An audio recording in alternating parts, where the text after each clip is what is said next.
Thank you very much. My name is Sven-Olof Ryding. I'm working at the IVL, the Swedish Environmental Research Institute in Stockholm.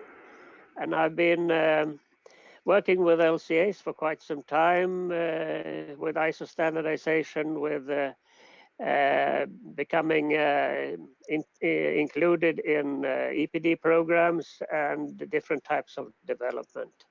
So I'm a member of the board of the Eco Platform. So is Eva, by the way, the next speaker. So I'm pleased to give you some background information about Eco Platform. And my focus is to talk a little bit about what's going around us in the LCA community and things around with EPDs and how this type of tools could be applied. So Eva will then go into more of the organizational framework. So first of all, we've been around for quite some time. I would say that after the publication of the ISO standard, which we are more or less was the beginning of it all, the 14025 in 2006, and also later on the 14067 on carbon footprint, also started, I would say, a lot of activities. And the people you see here on this photo has been involved in different types of activities for a number of years, but found out that there is a lot of common interest in working together and trying to get some harmonization of different types of LCA and EPD work. So that's why we started with a memorandum of understanding signed already in 2011, and you see there is quite a lot of European nations and their representatives as well when we founded this. Anyway, the official launch of the EPD program, it's a non-profit organization as well.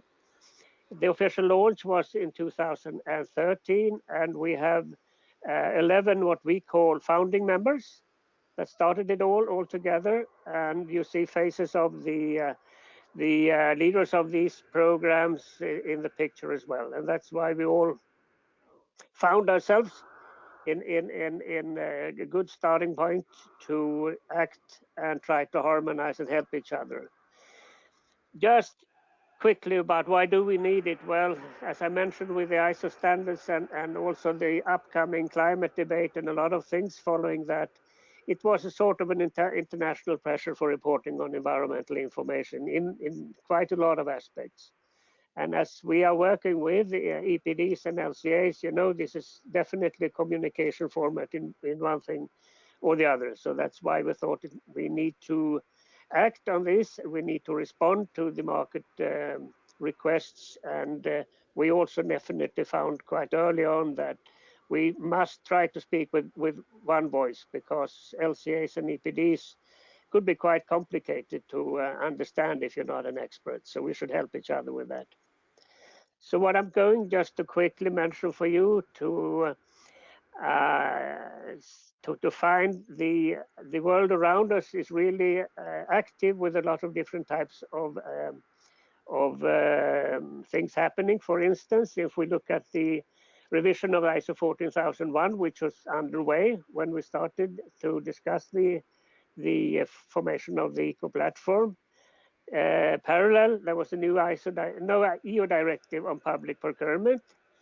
ISO was working on a specific standard on public procurement.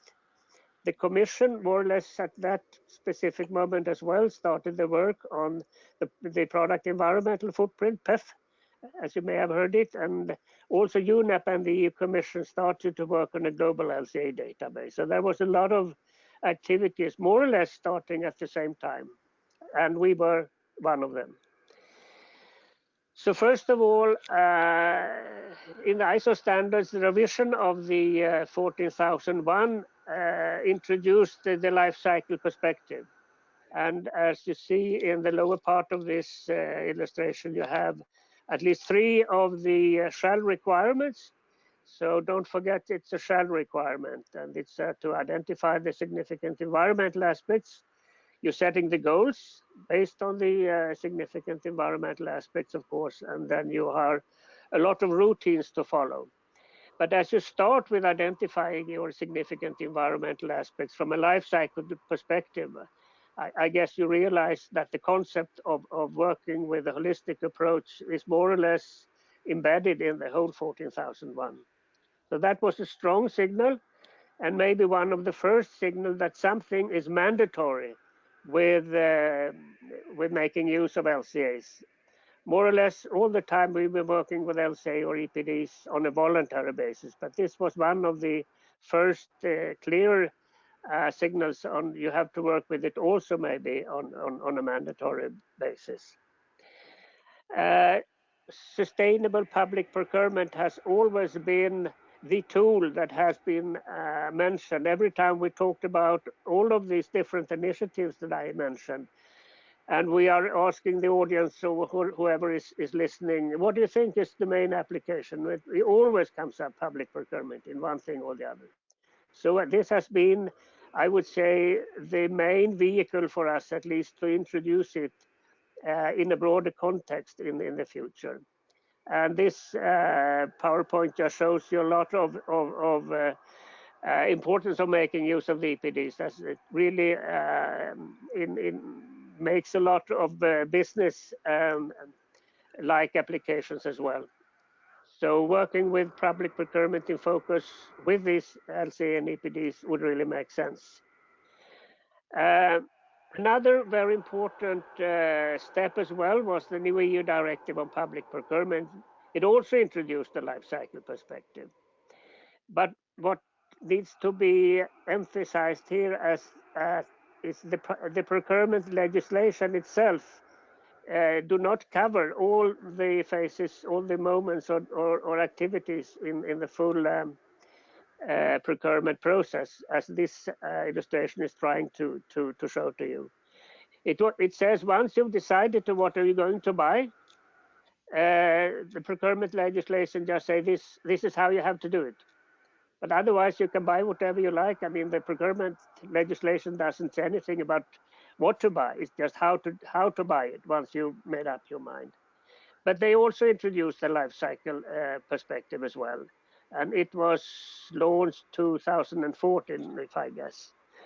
So you can make use of the award criteria, the contract agreements as well, with involving a life cycle cost calculation and adding other aspects as well, which would be both social aspects, environmental aspects, and other aspects as well. So it is an ambition to try to at least find another concept, not just the lowest price possibility, which is quite common to make use once you select the product. So making use of the award criteria is a good way of including also other aspects like environmental aspects and sustainability aspects and things like that. And of course, if you should be credible for a procurer, you need to verify the information in one way or the other, and that's how we sort of see the EPDs as the key tool here, because EPDs are third-party verified. And as a procurer, if you are clever, I would say, you can ask for a product according to a PCR. Then you have done what you can as a procurer. Everyone has to follow the PCR, and if they follow the PCR and calculate it and present the results in the same way, it could be compared, because a procurer would always like to compare things. So I think this is the closest you can get to a third-party verification in public procurement for the time being. I should also say that I have been working with quite a good aspects of sustainable public procurement, not into the very details with setting criteria, etc., but in the more or less a management concept, as you see here. So you can more or less say that working with public procurement, the public procurement process, you go through more or less quite similar steps as you do in an ISO 14001. What is, I would say, a little bit different maybe is that it's really stressed here that you should try to have an active market dialogue, a dialogue with your suppliers, because that is very important for you. So this is a section in this standard which is quite detailed and quite important But as you see, you can work with it in a very, very, very structured way. And what's also important to say is that public procurement, more or less, is a process somewhere in the middle between the suppliers and the stakeholders. So it is really a procedure where you have to have a lot of contacts with people, not just before. So you can have your market dialogue and things like that. So you set the criteria in a good level, so you can have at least quite a number of bidders, and it always have to be, of course, communicated in one way or the other. So I think this is quite a good concept for working with a management system, but for a specific purpose. Just a few words about the Commission's EU Commission's work with PEF, the product environmental footprint. As far as I know, they were not really. They really didn't feel that the ISO standards were strict enough for their own purposes. They have the single market for green products. It's a sort of a vision for 2020. And if they should introduce the LCA or EPD concept into possible legislation or possible policies, regulations, or directives in the future, they found, at least they said they found, that the ISO standards are not strict enough. We have to do something more to get them more precise, and also maybe find a good way to communicate EPDs, for instance, by developing benchmarks. So that was at least some of the reasons for why they moved on with, I wouldn't say their own concept, because as you see on this illustration, there was a lot of tools and learnings and applications already on the market. But they added still another level, I would say, just to fit into their I would say, expectations in the future.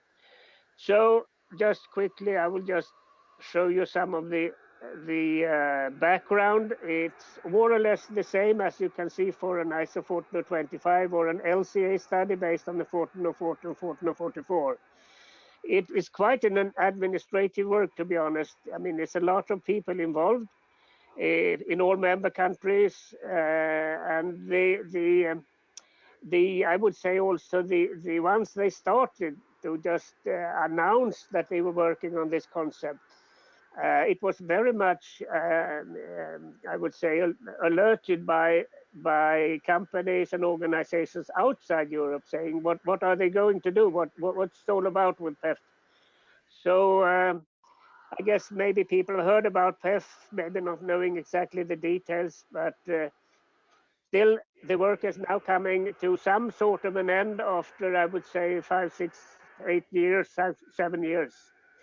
But as mentioned here, for the construction products, PEF might be difficult. Mostly it has been concentrated so far on consumer products.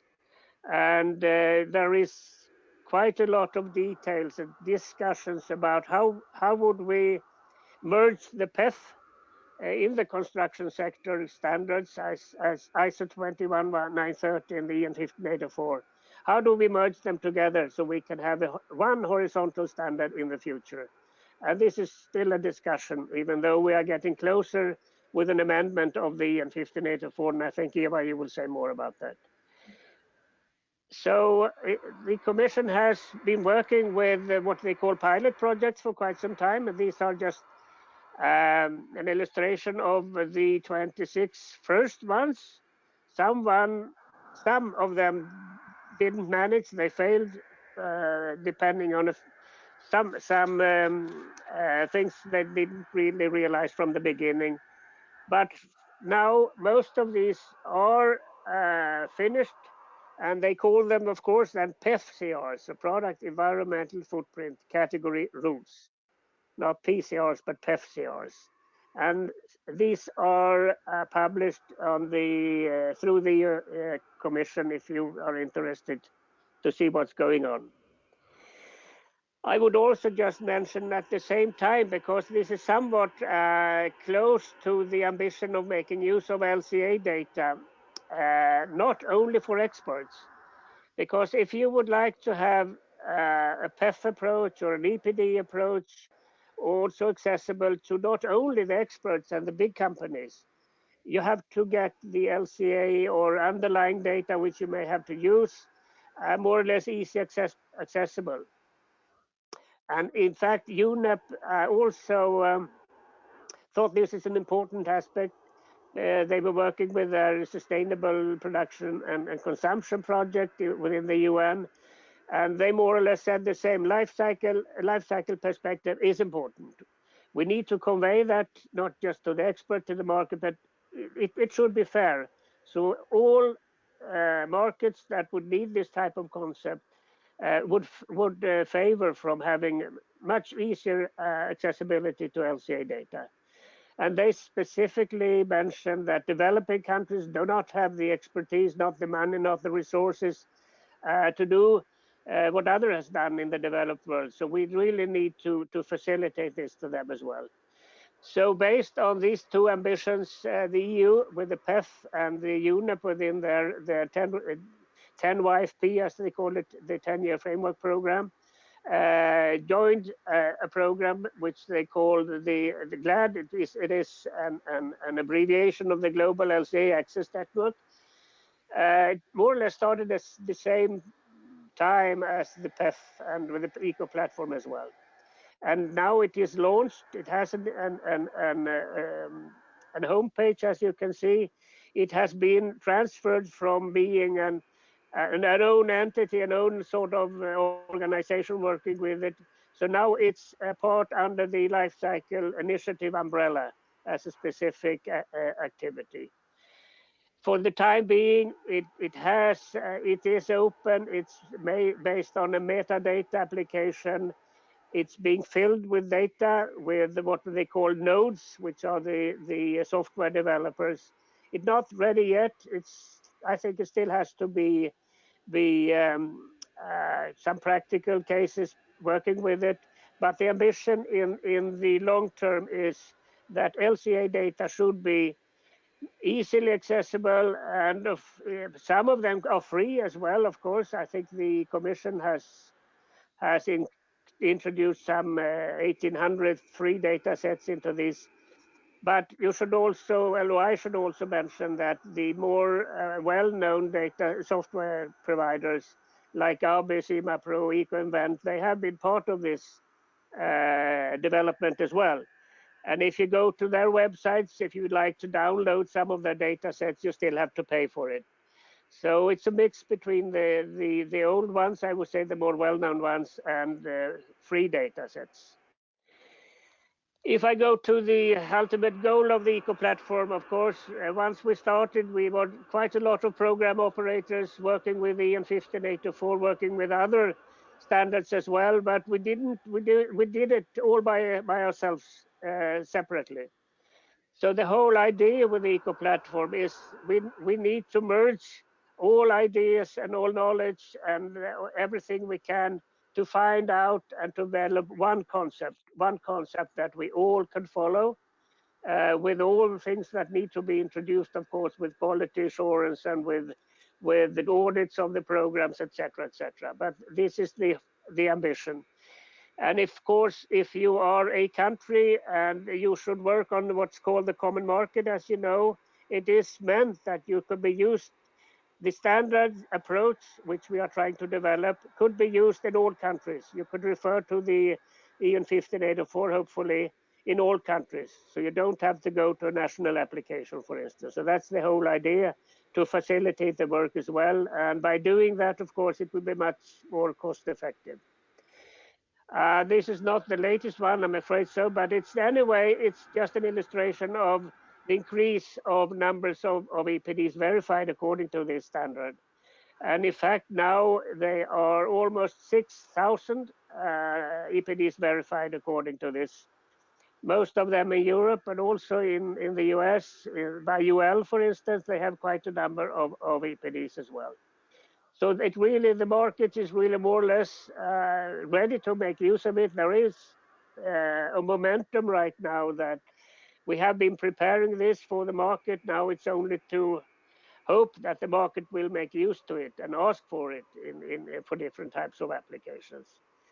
The last thing I would say is something which is important if we are working with program operators, all of them having their own programs, and we really want to get them all in the same approach as well. We are trying to, at least some of the program operators, as you can see on this in this illustration, are really trying to get much closer to each other by signing up a mutual recognition agreement.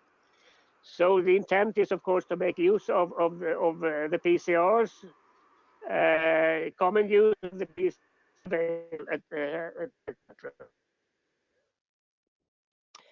And there is also this become a standard in the future on the mutual agreements as well. And these are just one of the three of the steps you need to do.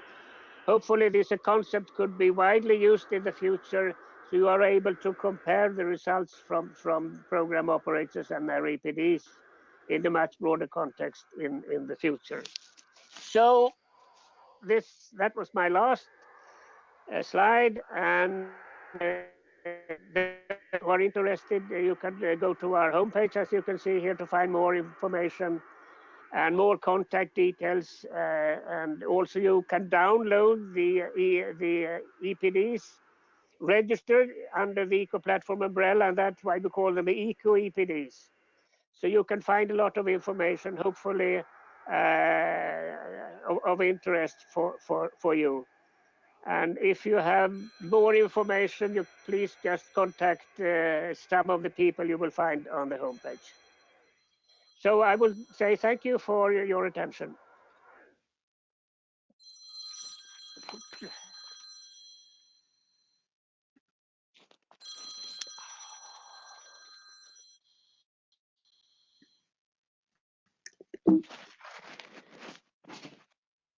Yes.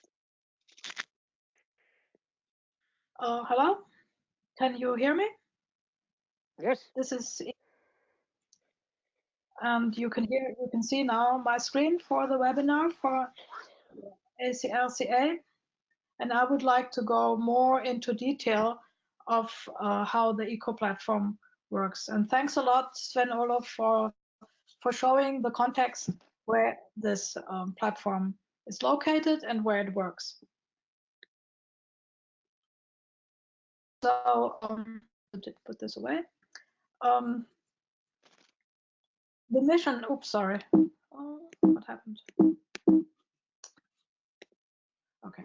The mission of the eco platform is basically to contribute and support the provision of scientifically sound and quality assured information on a European platform, and also to make EPD widely visible and to become a benchmark for good and, as I said, scientifically sound and verified EPD in Europe.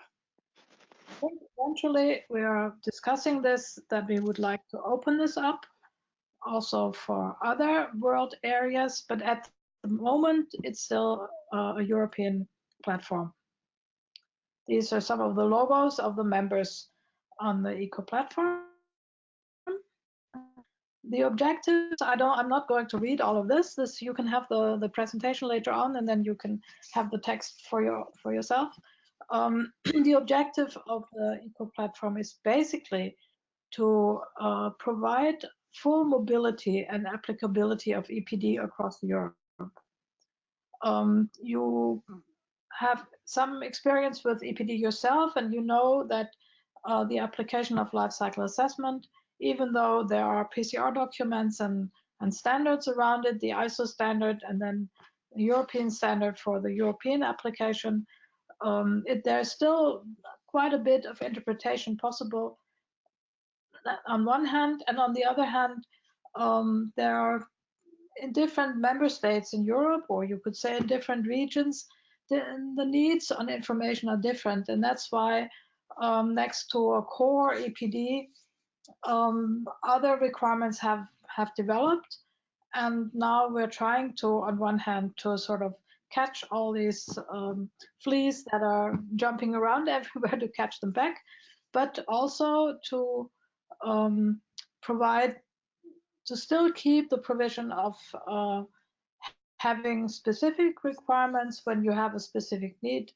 So we would like to have this EPD to be able to be applicable all throughout Europe with the specific needs of the European regions.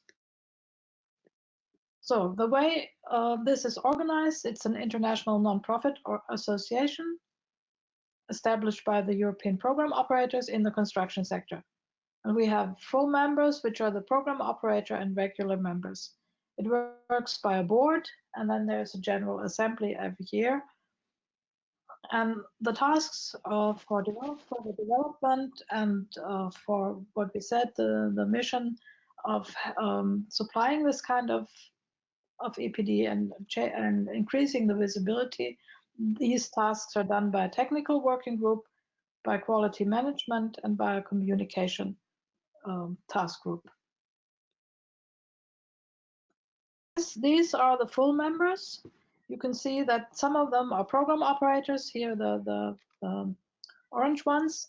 Some of them are industry associations, and some of them are life cycle practitioners. But the main full members are the program operators. So you could say the Eco Platform is an association of program operators for EPD in the construction sector. So regular members are different associations and also green building councils and some industry associations. And some scientific institutions. So as I started explaining, the strategy of the Eco Platform is to define a core EPD, which then is really applicable everywhere. To develop a common quality for EPD, that is also important for applicability in all the European regions, because you have to be sure that what you get is really on the same level of quality. If you get it from different areas and from different member states, then there should be we are developing this a tool, PCR registry. I'll get to that a little bit later. And then we are, together with a common quality for EPD, we are also enhancing this by including tool verification. And then we are going now, as everybody else does, towards more digitalization. That is, there's supposed to be a digital format. There will be the possibility of machine readable EPD that you can plug into all kinds of life cycle assessment instruments, including the building information models.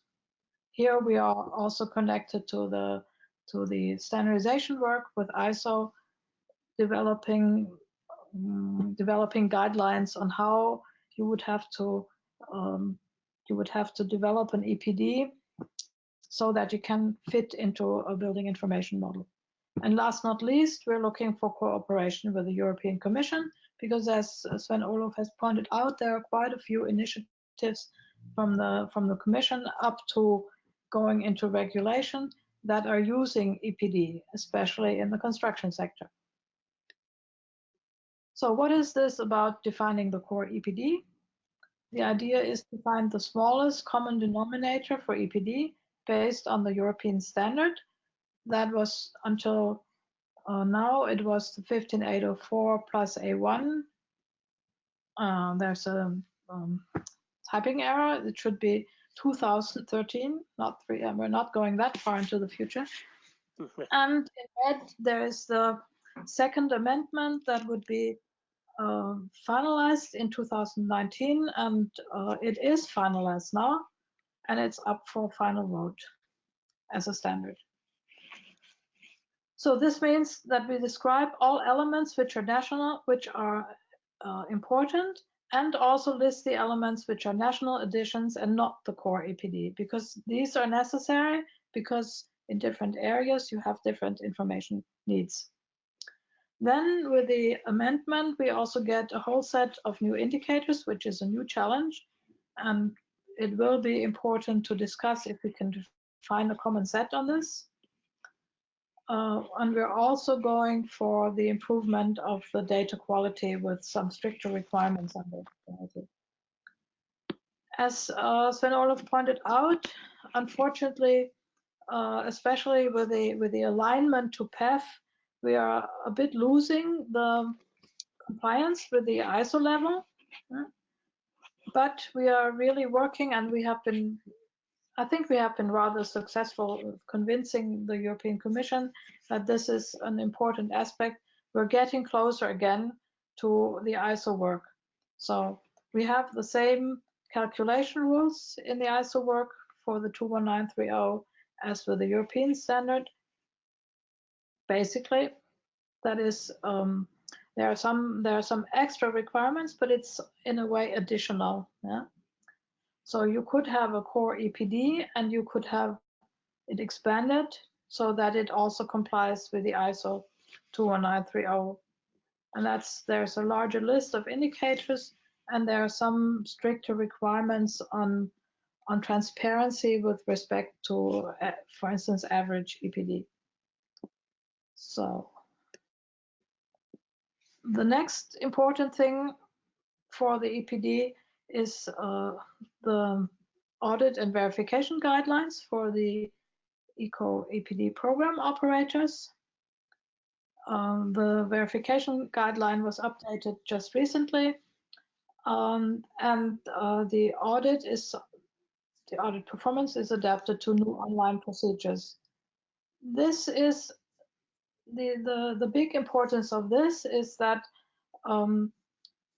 each member of the ECO platform, I think it's here, is required to have an audit every 3 years. And so you check whether all the requirements for the verification are met. For instance, the proof of independence of the verifiers, of the right qualification of the verifiers, is the verification report okay, and are the program rules still valid, especially, of course, the verification procedure. And the ECO platform requires from the audited organization that they provide a verification report and the whole documentation around the verification. And on the other hand, the ECO platform provides a checklist for verification, which has to be equivalent to the audited program operator. So as I said, the revision is every 3 years. The audit is done by 2 auditors. And for the audit, a complete documentation of the program rules is necessary, and everything in English, so that then everybody can really read it. An auditor looks at the published documents at one EPD and the verification report, but not at the project report, because that still is not publicly available, because very often you have sensitive information about the company that's making the EPD in the project report.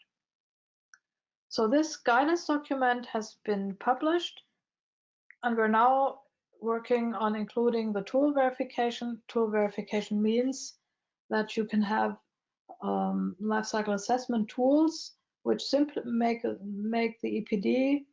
EPD development more simple, and then also the verification is more simple. An example is a parameterized lifecycle assessment where you can change only the input data, and the input data is preset, and then you can make an EPD, and if you have verified this tool or the model, the parameterized model beforehand, then any other EPD that is made on this needs still to be checked, but it's much easier to check it. You just have to check the input data and the plausibility of the results. So then I think one of the very interesting things happening at the ECO platform is the PCR registry. This is hopefully one of the tools which will allow a common development of PCR documents.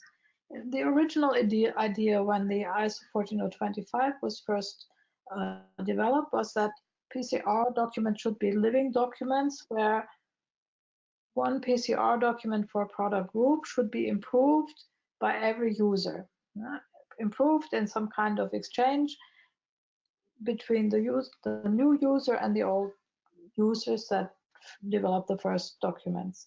This is probably too idealistic because these PCR documents are being used all over the world, and so far it was not even possible to find all the PCR documents that would be existing.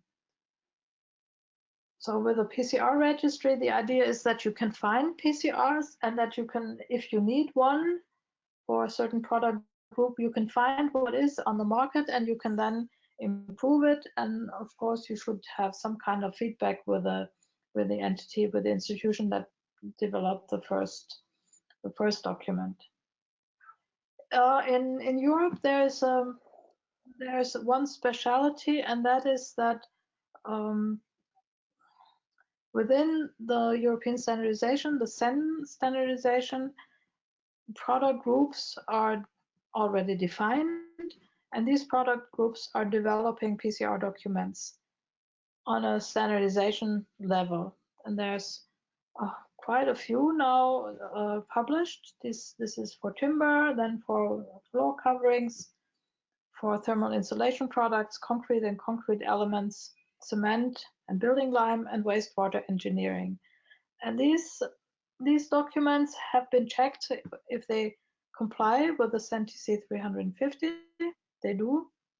And then they can be published as so-called complementary PCR documents. And now you can use these if you want to develop something more specific for, let's say, floor coverings made from a certain typical material, like let's say wood floor coverings or laminate floor coverings or something. And then you can start from a PCR document like this. This is only possible if you do have a registry and if you understand where you can find things.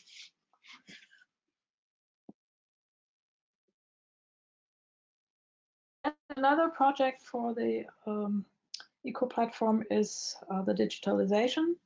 And this is where we are working together with a project that's called INDATA. And this INDATA is an international open data network for sustainable building. So that's using EPD as information transfer tools from products to buildings. And the principal idea around this is that all the EPD that are published by program operators in Europe should become available through a node to anyone who is within this system. So you can already find the EPD that are published in Portugal with a Portuguese program operator, and you can find the ones that are published in Denmark with a Danish program operator, and so on. But here you have them all collected, and and that's the important thing, they have agreed on a common format, on a common data exchange format, the ILCD format, which has been adapted by within this project to EPD. So we already have now a number of members from Austria, Germany, Denmark, Italy, Norway, Sweden, and UK. This is where I try to explain this, how it works. So you have this could be an online database. In that case, it would be the German online database, Ökobaudat. And this database gets fed by different providers. So it could be the German EPD program operator, IBU, or other providers of equivalent information. Yeah? And they are the data sets of the EPD go through an editing tool. That's this OpenLCA editor, here LCA editor. And then this EPD with a common format then edited goes into the database. I'm sorry. So, and then this is now machine readable and it has common format. So it can be used for instance, it can be used for a lot of things, but for instance, and it is being used for life cycle assessment, for building assessment. And two programs that are using this, they're called eLCA, that's the German government's LCA tool for making an LCA of a building, or LEGEB, which is a private institution that also provides a tool. The eLCA is an open source tool, so anybody can use it. It's for free. And also the data in this Ökobaudat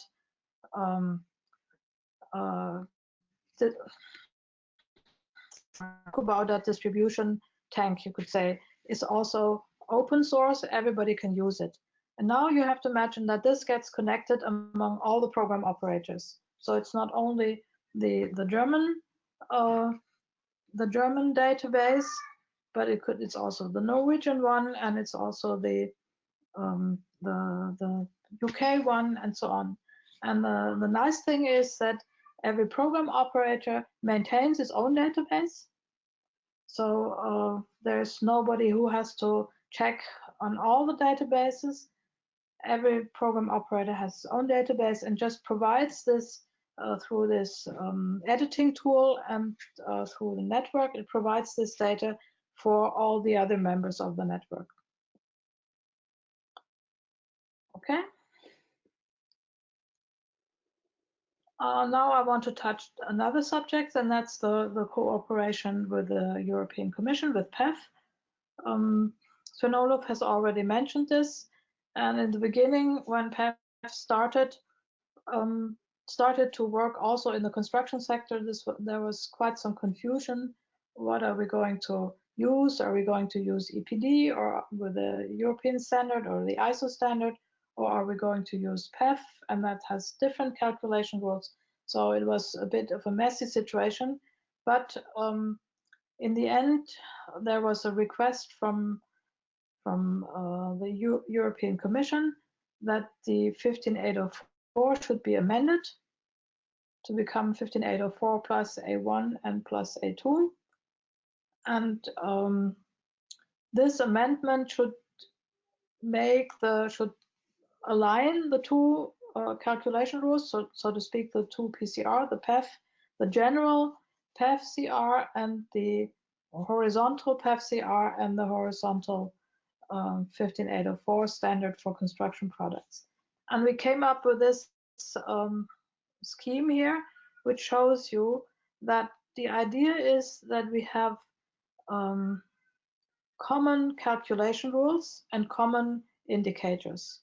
And these common calculation rules and common indicators can be used for making an EPD and then going on for building assessment.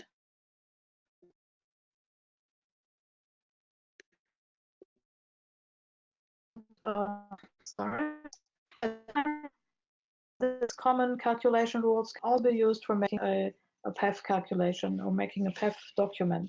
And the tricky thing behind this is that PEF documents are mainly meant for public procurement, or maybe also in the direction of a green label. And they need to have benchmarks to do that, to be able to be used for this purpose, whereas the EPD are only an information transfer tool without any benchmarking, without any kind of further assessment or interpretation of the information, just plain transfer of the information, and that then can be used to make a building, on the building level, to make an assessment of the building. And the difference is basically in the way you use a functional unit. Because if you want to use a functional unit for building assessment, it has to be scalable. You have to be able to make, for instance, a declaration for 1 kilogram of building material, and then when you need this kind of information on your building level, you scale it up to the number of kilograms that you need. So we call this a declared unit as a rule. And for the PEF, you actually need a really well-defined functional unit, because here the main interest is comparability, because you want to compare in public procurement, you want to compare the environmental performance of products. And that is only possible if the two products that you compare really have the same functional unit. So this is a big difference between the PEF and the EPD, but I think we did manage, and we will see what the market does about this. We have managed to really develop same calculation rules and absolutely the same indicators with the same characterization factors. And I pointed out in this slide that the end of life is not completely identical. We stuck to the calculation rules as we had them in the EPD and the ISO standard, which is not all that problematic, because the only difference to the PEF calculation rules is in the end of life is mainly due to the fact that they are not built up modular in a way as the EPD is, with having modules, or the construction EPD is with having modules for production, use, and end of life. And then another important field, and that just recently has become again virulent, is cooperation with the European Commission with the construction product regulation. The European Commission has recently started 3 pilot projects for mandates to include EPD results in harmonized standards fulfilling the basic work requirement number 7, which is the sustainable use of natural resources. Now, the CE mark is really the entrance into the market. Without a CE mark, you cannot enter, you cannot put a product on the European market. So if we get to the point where the CE mark also includes environmental information based on EPD, I think that is a very big step forward. It is not quite clear yet how this is going to happen, or how this is going to happen in detail, but it is clear that it will happen. So far we have always thought, well, maybe it will happen, it's sort of a pending issue, but now it's not a pending issue anymore. The pilot projects have been started, and there's also a draft letter from a draft document for the Commission how the verification shall be handled.